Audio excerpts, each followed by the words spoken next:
యత్రో పరమతే చిత్తం నిరుద్ధం యోగసేవయా యత్ర చైవాత్మనాత్మానం పశ్యన్నాత్మని తుష్యతి సుఖం ఆత్యంతికం యత్తత్ బుద్ధిగ్రాహ్యమతీంద్రియం వేత్తి యత్ర న చేవాయం స్థితశ్చలతి తత్వతః యం లబ్ధ్వా చ పరం లాభం మన్యతే న అధికం తతః యస్మిన్ స్థితో న దుఃఖేన గురుణాపి విచాల్యతే తం విద్యా దుఃఖ సంయోగ వియోగం యోగ సంనితం స నిశ్చయేన యోక్తవ్యో యోగో అనిర్విన్నచేతసా.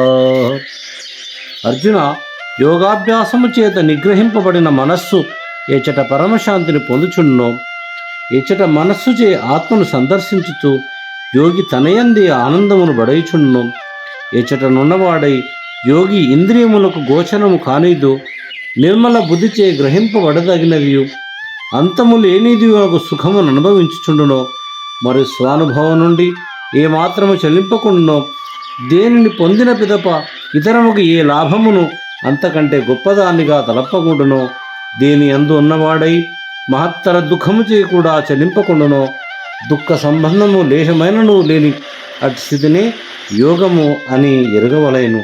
అట్టి ఆత్మ సాక్షాత్కార రూపయోగము దుఃఖము చే కలతనుందని ధీర మనసు చే పట్టుదలతో సాధింపదగి ఉన్నది.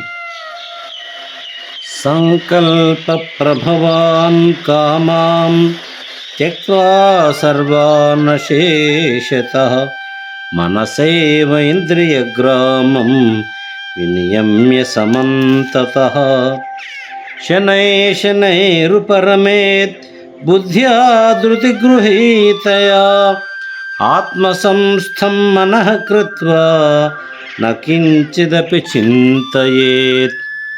అర్జున, సంకల్పం వలన కలిగడి కోరికలన్నిటిని పూర్తిగా విడిచిపెట్టి మనస్సుచే ఇంద్రియములను అన్ని విధములుగా బాగుగా నిగ్రహించి ధైర్యముతో కూడిన బుద్ధిచే మెల్లమెల్లగా బాహ్య ప్రపంచము నుండి ఆ మనస్సును మరణించి అంతరంగమున విశ్రాంతి నొందవలను.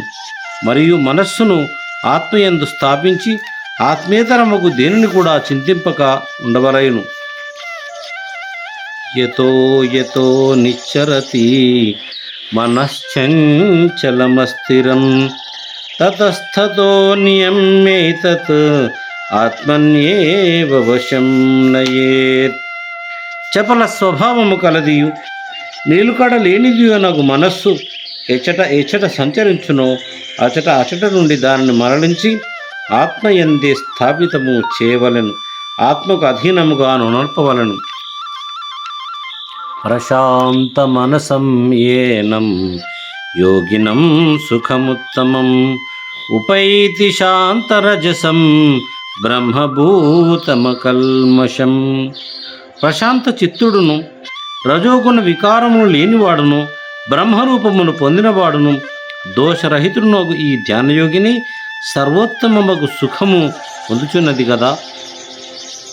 యుంజన్ ఏవం సదాత్మానం యోగి విగత కల్మషః సుఖేన బ్రహ్మ సంస్పర్శం అత్యంతం సుఖమశ్నుతే. ఈ ప్రకారంగా మనస్సు ఎల్లప్పుడూ ఆత్మయందే నిలుపుచు దోషరహితులకు యోగి బ్రహ్మానుభవ రూపమైన పరమ సుఖమును సులభముగా పొందుచున్నాడు.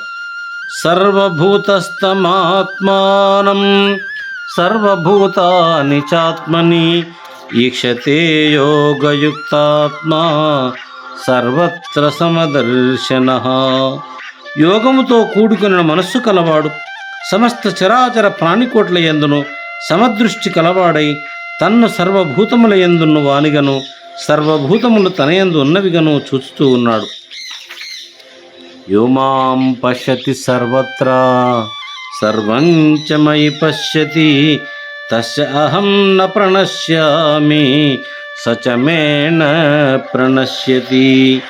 ఎవడు సమస్త భూతముల యందును నన్ను చూస్తున్నాడో మరియు నన్ను సమస్త భూతముల యందును గాంచుచున్నాడో అట్టి వానికి నేను కనపడకపోను, నాకు కూడా అతడు కనపడకపోడు. ఓం నమో భగవతే వాసుదేవాయ.